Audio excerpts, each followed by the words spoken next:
it hit the 37-story building. And there are plenty of them flying over angles, it seems. Stop! Crashed into our building. There's a memorial room there too, yeah. Was there someone injured here or what? Yeah? On the 21st, exactly. No way.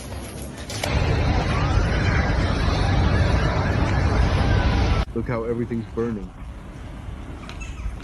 Just the factory left.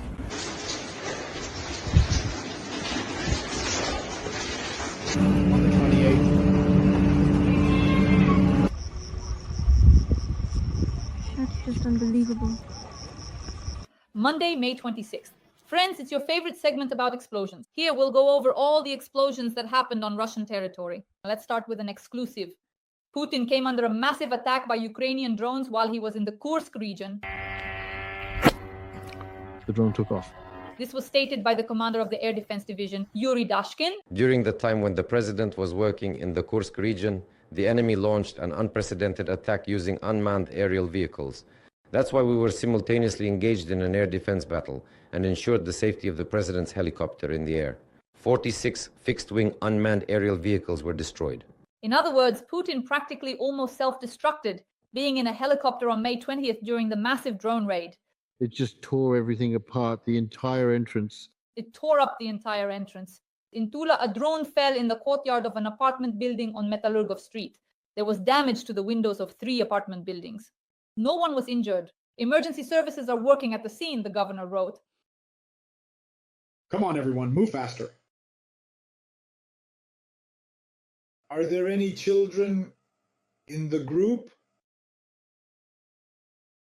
Subtitles by Dematerzo. Well, this is how Russian air defense shoots down Ukrainian drones with apartment buildings.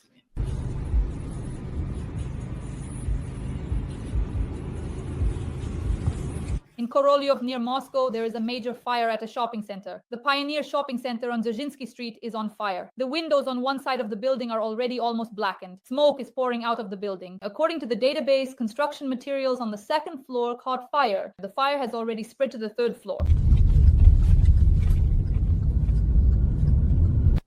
Interestingly, just a few days earlier, there was also a fire at the Pioneer. But that time it was much smaller, only 15 square meters burned, which in general didn't really stop anything from happening.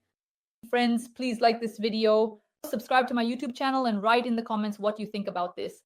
And leave a few kind words in support of Ukraine. Let's get started. May 25th, Tula region, the village of Epiphan. The factory is on fire.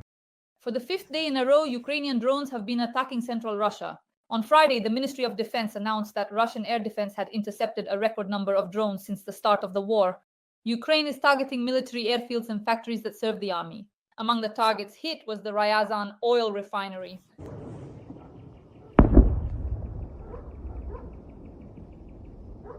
At night, the main target of the Ukrainian drones was the Migalovo military airfield in Tver, and while repelling the attack, the glorious Russian air defense, this is of course sarcasm, almost shot down a passing civilian plane.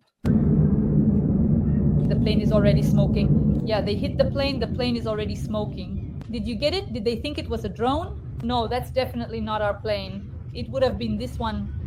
Putin, as usual, responded to this by shelling civilians. Russia launched almost 300 drones and 70 ballistic and cruise missiles. At least 12 people were killed by this strike, and another 60 were injured in various cities across Ukraine, including Kyiv. Is the video recording on right now, just to confirm? Another shootout. Tver. Friendly drones are attacking the Migalovo airfield right now. This is the airfield on the outskirts of Tver, near the Migalovo district. It serves as a joint base for the aviation of the Ministry of Defense and the civil aviation of the Ministry of Transport.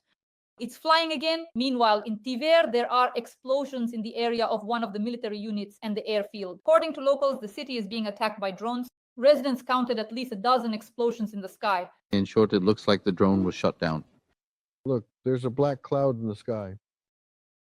There was just a loud bang all over the settlement. don't swear. Let's go.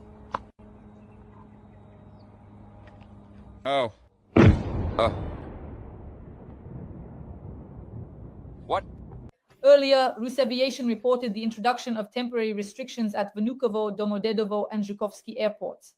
As I'm writing this blog to you, once again, Domodedovo, Zhukovsky, and Vnukovo airports are closed because drones are reaching Moscow.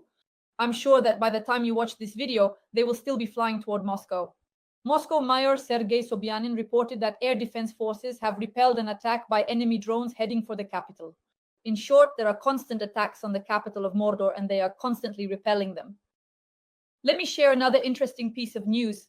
Why are they hitting their own plane? But that's, let me translate, their swearing. Here are more clips from today's attack on Tver. According to Astra, drones attacked the Migalovo airfield in Tver overnight.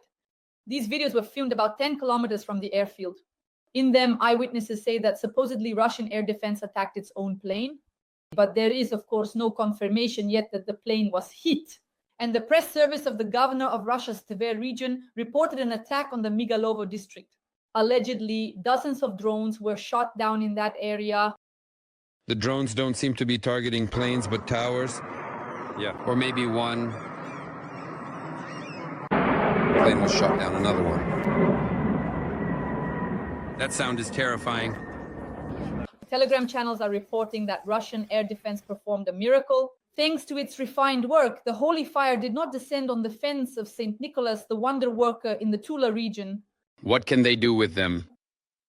Because probably at least they can do something. May 25th, Tula region, the village of Epiphan. The cathedral is on fire. After the explosion, even the drone caught fire.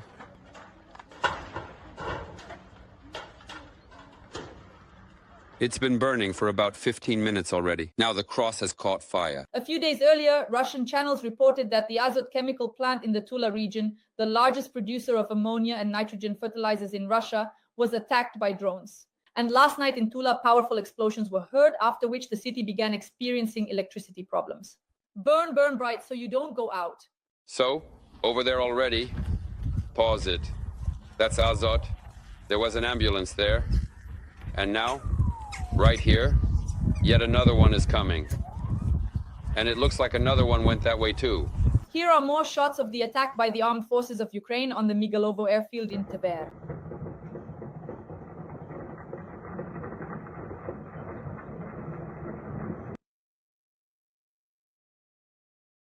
The Migalovo airfield is military unit 414086, the 196th Military Transport Aviation Regiment, the 224th Flight Detachment of Military Transport Aviation, and a Military Transport Aviation Regiment.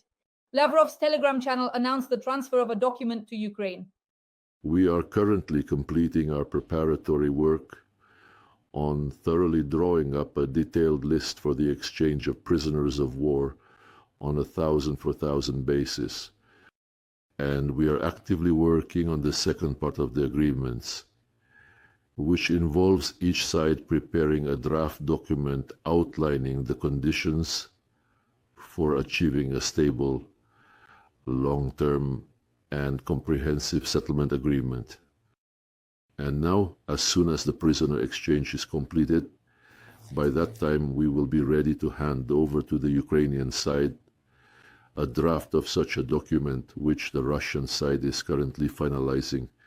The Russian Orthodox Church called Russian men vegetables. According to priest Pavel Ostrovsky, Russian men have become too indecisive, which is why women are increasingly choosing Muslims.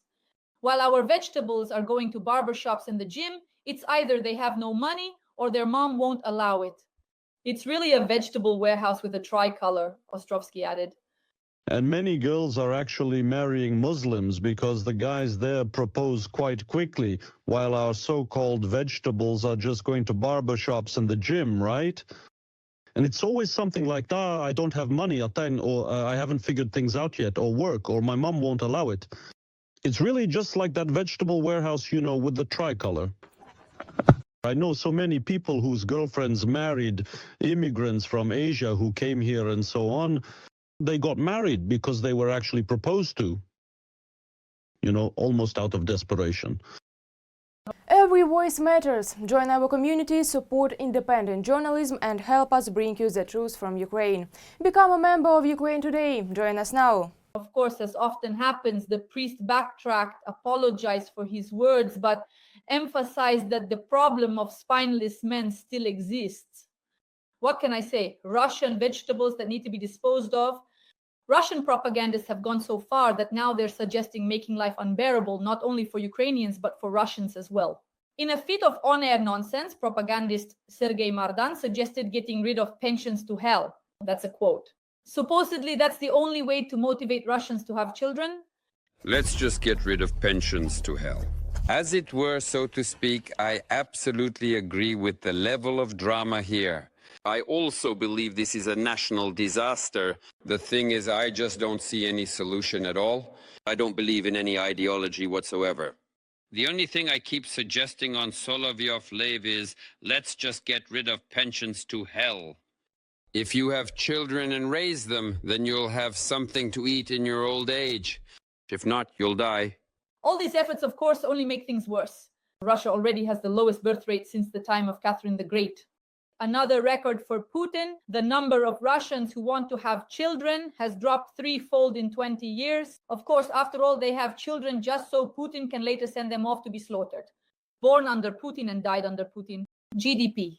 Later, Mardan wrote a post saying that the listeners didn't understand his trolling and irony. By the way, did you friends understand?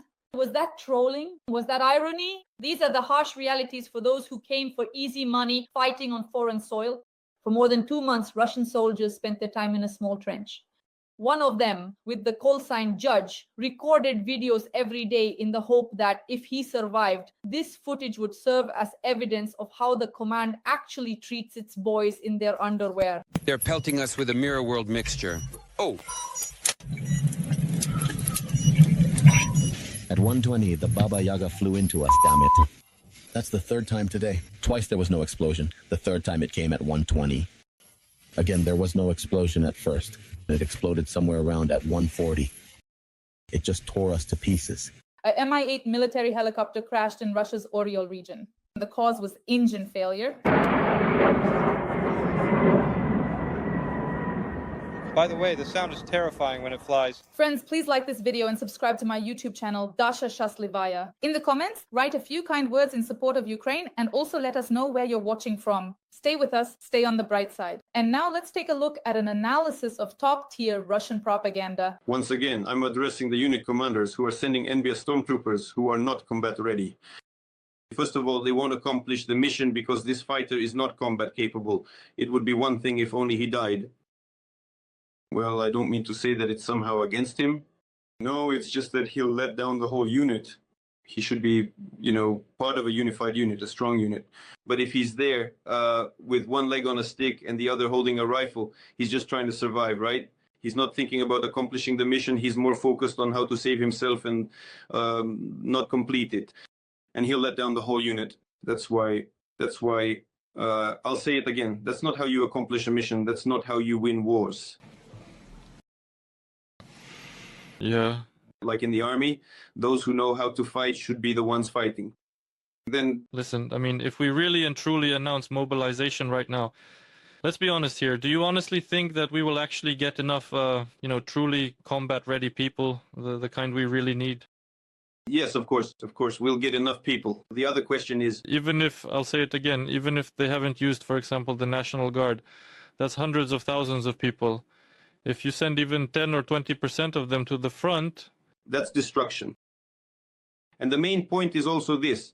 It is necessary to cancel these decrees from July of 23, which I consider constitutional and do not bring victory closer. I mean, the increase of the maximum service age to 65 years. And most importantly, the indefinite contracts. Even if contracts are made only for the short term now, at this point in time, it is possible that mobilization won't even be necessary at all. When a new recruit knows that, in any case, he'll eventually return home. Well, if he survives, of course, right? After all, that's just how things are sometimes. He has a specific term. For example, his term ends on September 1st, and then he can go home. If he wants, he can sign up again. If not, then it's simply goodbye. If things work like they do in volunteer units, then maybe mobilization won't even be needed. There will be an even bigger wave of people wanting to go to the front, especially if... For example, there's already an almost textbook case like this, right? There's a specific sentence in his case, right? When a man steps out onto the stairwell and sees that some scoundrel and bastard is raping his underage daughter, so he kills him, right? And for that he gets 8 years. I don't remember if it was 8 or 10, but it doesn't matter, right? In this regard, Ivan Mikhailovich, I also have a suggestion for you to consider. Maybe we should introduce a third ground for exemption from criminal liability in order to ensure justice in sentencing. I support it. What? I support it. Yes, as of today, a person is exempt if they acted in a state of extreme necessity or in self-defense. But what if he was defending moral values? Exactly. Since we're talking about large sums of money, big payouts, there are a lot of enterprising people who simply use deceit to marry off some women to fighters who, well, aren't quite in their right mind, right? They don't really understand how life works at all. Well, I mean, we could call them, to put it bluntly, somewhat marginal individuals. But it all turns into organized criminal activity. In general, this whole story about death benefits isn't just about love. It's a catastrophe on a national scale. If we trace the chain of how the crime is committed, it actually starts even before a person signs the contract. That is, it happens at the level of recruiters, at the level of supervisors. Marginalized segments of the population are taken and dragged into the special military operation. Is Belousov doing this? No. Is Putin doing this? No. It comes from the bottom. People who, for various reasons, find themselves at rock bottom, some go for the money. And really, that's a big problem too. Does it turn out that we're fighting only for money? If we are following the divine plan, then our traditional values are clear, and it's clear what kind of society we're trying to build. If we try to substitute these values, then, as in the case of Nazi Germany or today's Ukraine that has lost its mind, we lose ourselves and lose our right to exist in this world in the form of statehood that serves those values. There has already been, in fact, at least one notable and significant test of how basic values, let's say traditional family values, have ultimately prevailed and triumphed over the values of a more atomized, isolated existence. Let me take you back to the experience of Cro-Magnons and Neanderthals. You know that Neanderthals became extinct. Why did the Neanderthals die out? Because they treated elderly people. They lived in tribes. They had no concept of family. All the elderly, the sick, the weakened, those who could no longer hunt or gather roots and so on, they would drive out in order to preserve the tribe's ability to function. And as a result, the Neanderthals died out. And even now, people sometimes refer to extremely stupid or unintelligent people that way, yes. But that's some kind of Neanderthal, so to speak. Even the term itself has come to have a negative connotation. Cro-Magnons lived in tribes, but the tribe was divided into families. And in families, the elderly were fed, protected, and kept warm. Why? Because they passed on their experience to the younger generation. And while the father and mother were out hunting or gathering root vegetables, the elders taught the younger ones. And there were very strong bonds between man and woman. We are Cro-Magnons. Thank you. The family made such a strategic and global mistake by bringing a KGB officer to power, believing that by doing so, they could ensure that everything in the country would remain unchanged and stable, just as it had been before. They hoped that this decision would preserve the status quo and prevent any major disruptions. However, in the end, that is exactly what happened. Their actions led to the very outcome they were trying to avoid. We crawled back from the edge of the abyss. Even Zhukov said, "Europe will never forgive us for its liberation." That's exactly right. And now we're experiencing the consequences of that today.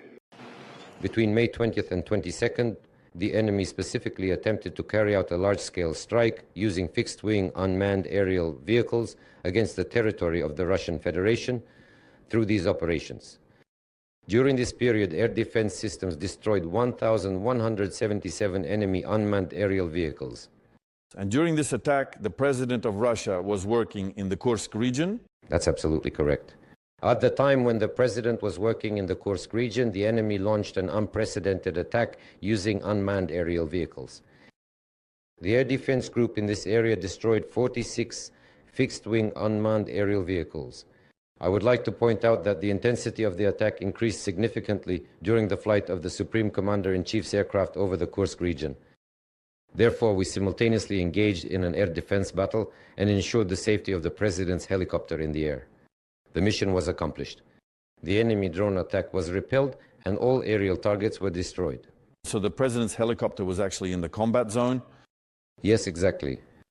In fact, it was at the very epicenter, actively repelling the enemy's massive and coordinated drone strike.